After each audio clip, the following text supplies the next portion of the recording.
Okey, Assalamualaikum dan selamat sejahtera. Bertemu kembali saya Cikgu Inspektor Kadet Muhammad Taufik bin Ibrahim, Cikgu Sains tingkatan 4 anda. Okey, hari ni ada pembaharuan sikit, saya bawa tongkat. Bukan untuk korek hidung ke apa ni untuk ketuk awak kalau awak tidur. Okey, kita teruskan dengan bab 2 koordinasi badan. Sebelum tu kita jawab soalan latihan pengukuhan yang saya beri sebelum ini. Mata seorang pelajar mengelip untuk mengelakkan kemasukan seekor serangga kecil ke dalamnya. Antara bahagian berlabel P, Q, R dan S pada rajah di atas yang manakah bertanggungjawab kepada gerak balas itu?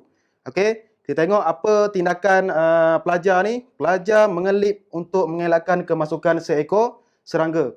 Jadi perbuatan ini merupakan perbuatan spontan ataupun automatik. Jadi dalam bahagian otak ini, bagaimanakah yang mengawal tindakan automatik itu? Jadi kita refresh balik apa yang kita belajar sebelum ini. Jawapannya ialah R, medulla oblongata. Medulla oblongata yang akan mengawal tindakan luar kawal. Okey, jadi jawapannya ialah C. Okey, soalan nombor 2. Bahagian X membentuk sebahagian besar otak. Antara berikut yang manakah fungsi bahagian X itu? Dalam otak ada 3 benda yang kita belajar. Bahagian besar. Okey, bahagian besar ialah cerebrum. Jadi fungsi cerebrum ialah mengawal aktiviti mental, mengawal tindakan terkawal, mengawal keseimbangan badan bukannya tugas cerebrum. Okey? Mengawal keseimbangan badan ialah merupakan tugas cerebrum. Jadi jawapannya ialah C, 1 dan 2 sahaja. Okey, soalan nombor 3. Bahagian otak yang manakah mengawal minda seseorang? Minda kita digunakan untuk bercakap, mengira, membaca, mengawal kecerdasan. Jadi bahagian manakah yang kawal? Cerebrum yang kawal. Jawapannya A. Cerebrum mengawal keseimbangan badan. Medulla oblongata mengawal tindakan luar kawal ataupun automatik. Okey, jadi jawapannya ialah A. Okey, kita masuk kepada tajuk kita hari ini, koordinasi kimia di dalam badan. Okey, dalam koordinasi kimia dalam badan ini dikawal oleh sistem endokrin. Apa itu sistem endokrin? Sistem endokrin terdiri daripada kelenjar endokrin iaitu kelenjar tanpa duktus yang merembeskan hormon terus ke dalam salur darah. Macam mana bentuk dia? Macam ni. Ini ialah kelenjar endokrin yang tak ada salur, yang tak ada saraf, dia tanpa duktus. Macam mana hormon masuk ke dalam salur darah? Dia dirembeskan secara terus. Macam ni. Okey? Jadi kelenjar endokrin dia akan rembeskan hormon secara terus ke dalam salur darah. Ini dinamakan sebagai perembesan hormon ke dalam salur darah. Okey, macam ni dia punya prinsip kerja. Yang pertama sekali, kelenjar endokrin akan merembeskan hormon ke dalam aliran darah. Masuk dalam salur darah, perembesan secara terus. Dan seterusnya hormon dibawa oleh darah ke seluruh badan. Okey, hormon akan dibawa ke seluruh badan. Tetapi, hanya organ tertentu sahaja yang akan bertindak balas terhadap hormon. Apa itu? Itu dinamakan sebagai organ sasaran.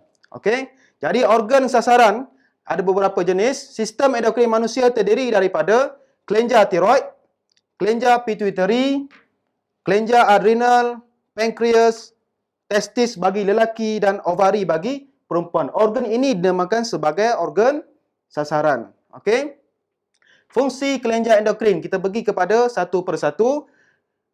Kelenjar pituitari. Kelenjar pituitari merupakan kelenjar utama ataupun kelenjar induk. Merembeskan hormon pertumbuhan. Fungsi hormon pertumbuhan mengawal proses pertumbuhan otot dan tulang, merangsang aktiviti kelenjar endokrin yang lain dan mengawal penyerapan air di dalam ginjal. Kedudukan kelenjar pituitari ialah di dalam otak, di bawah cerebrum ni. Ini ialah kelenjar pituitari, kelenjar utama. Okey. Kesan ketidakseimbangan hormon pituitari ni, apabila dia terlebih hormon, dia akan menunjukkan ciri kegergasian. Kalau kurang hormon, dia akan menunjukkan ciri kekerdilan. Itu sebab dia mengawal pertumbuhan. Contoh dalam gambar, ni gergasi, ni kerdil. Jadi yang pakcik ni, abang ni lebih hormon. Yang pakcik ni kurang hormon. Ni efek kepada kelenjar pituitari. Okey, terusnya pergi kepada kelenjar tiroid. Terletak di dalam leher kita, di kerongkong kita. Merembeskan hormon tiroksina yang mengandungi iodin. Fungsi hormon tiroksina mengawal metabolisme badan, tenaga kita, mengawal perkembangan mental yang normal, merangsang pertumbuhan fizikal dengan kehadiran hormon pertumbuhan daripada kelenjar pituitari. Kelenjar pituitari tadi merupakan kelenjar induk. Dia bantu juga kelenjar tiroid untuk pertumbuhan. Jadi kesannya kalau terlebih, kadar metabolisme akan jadi tinggi. Mudah berpeluh, badan menjadi kurus. Kalau terlebih hormon. Kalau kekurangan hormon, kadar metabolisme akan menjadi sangat rendah, menyebabkan goiter iaitu kelenjar tiroid akan membengkak. Contohnya macam ni. Ni kesan kekurangan hormon tiroksina. Ni adalah nama dia penyakit goiter. Okey, seterusnya pankreas. Okey, ni pankreas berada dalam sistem abdomen kita, merembeskan hormon insulin. Fungsi hormon insulin merangsang penukaran glukosa kepada glikogen dalam hati, mengawal aras glukosa dalam darah. Ada typing error dekat sini. Okey. Tiroksina ni ialah insulin. Okey. Jadi fungsi hormon insulin merangsang penukaran glukosa kepada glikogen dalam hati dan mengawal aras glukosa dalam darah. Okey, kita tengok kepada kesan kalau kita tidak seimbang hormon insulin. Kalau terlebih, hormon insulin akan menyebabkan aras glukosa darah menjadi rendah. Kalau kekurangan, menyebabkan diabetes mellitus iaitu kencing manis. Macam ni. Ni biasanya kena kepada makcik kita, nenek kita, atuk kita lah. Tu sebab pankreas. Hormon tu kurang.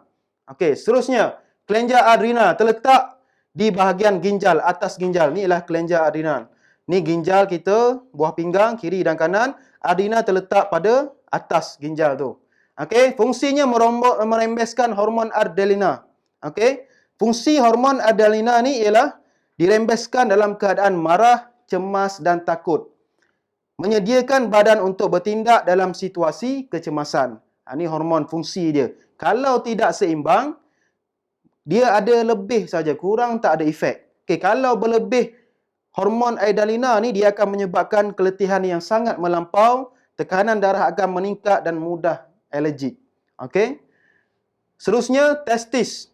Bagi lelaki, merembeskan hormon testosteron, fungsinya ialah mengawal perkembangan organ seks lelaki, menghasilkan sperma, merangsang perkembangan ciri-ciri seks sekunder bagi lelaki. Contoh lelaki sebelum balik, dada tak bidang, okey, misai tak ada, janggut tak ada. Itu ialah ciri-ciri seks sekunder bagi lelaki. Okey, kalau berlebih hormon, okey, kalaulah testosteron ni lebih, ciri kelakian pada wanita.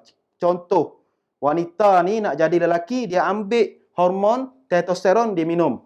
Dia akan lebih jadi lelaki lah. Dia dada jadi bidang, ada misai, ada janggut. Okey, kalau kekurangan hormon, dia akan menjejaskan perkembangan ciri-ciri seks sekunder lelaki. Penghasilan sperma pun akan berkurang. Okey, dia akan efek kepada sistem pembiakan. Okey, seterusnya ovari bagi perempuan. Okey, ni kedudukan ovari ada dua pasang, di sebelah kiri dan kanan. Ni uterus ataupun rahim wanita. Fungsinya merembeskan hormon estrogen dan progesteron. Dia dirembes dua hormon. Yang pertama hormon estrogen dan yang kedua progesteron. Fungsi estrogen merangsang perkembangan ciri-ciri seks sekunder perempuan. Fizikal perempuan lah. Daripada dada dia ada pinggul apa semua, suara jadi nyaring. Itu ialah ciri-ciri seks sekunder bagi perempuan. Fungsi progesteron mengawal kita haid. Merangsang penyediaan bahan untuk kehamilan. Bersedia untuk proses kehamilan bagi perempuan. Kesan ketidakseimbangan hormon. Kalau terlebih hormon estrogen, ciri keperempuanan pada lelaki. Contoh lelaki nak jadi maknya, katakan. Okey, nak jadi maknya, dia pergi dekat farmasi, farmasi ada jual hormon estrogen. Dia makan. Lama kelamaan dia akan jadi, ciri-ciri itu akan bertukar menjadi wanita. Ada dada, suara pun nyaring, okey macam tu. Okey, kalau kurang hormon estrogen akan menjejaskan perkembangan ciri-ciri seks sekunder perempuan, fizikal dia pun tak macam perempuan sangat. Kalau kurang hormon progesteron, dia berkait dengan masalah haid. Haid tidak teratur, haid macam-macam lah berkaitan dengan haid. Alright. Okey, so latihan pengukuhan kita. Rembesan hormon yang berlebihan oleh kelenjar adrenal mengakibatkan, adrenal kita ulang balik, adrenal ni berada pada ginjal. Okey, ginjal kiri dan kanan dia berada pada atas ginjal. Jadi fungsinya apa? Tengok pilihan jawapan, penyakit kencing manis, pertumbuhan yang melampau, kekurangan kandungan garam dalam darah ataupun tekanan darah tinggi. Reflect balik apa yang saya bagi tahu tadi. Dekat mana hormon adrenal dirembeskan. Okey, lepas tu kita tahu fungsi dia apa. Okey, nombor 2. Berdasarkan rajah di atas, antara bahagian-bahagian berlabel A, B, C dan D, yang manakah merembeskan hormon bagi mengawal kandungan gula di dalam darah? Kita bincang sikit soalan ni untuk saya nak guide awak nak cari jawapan macam mana. Kalau A, hormon pituitary, berada di bawah cerebrum dalam otak kita. B ialah hormon kelenjar. Kelenjar apa dekat B ni? Dekat leher kita. Okey, awak cari reflect balik apa yang saya ajar tadi.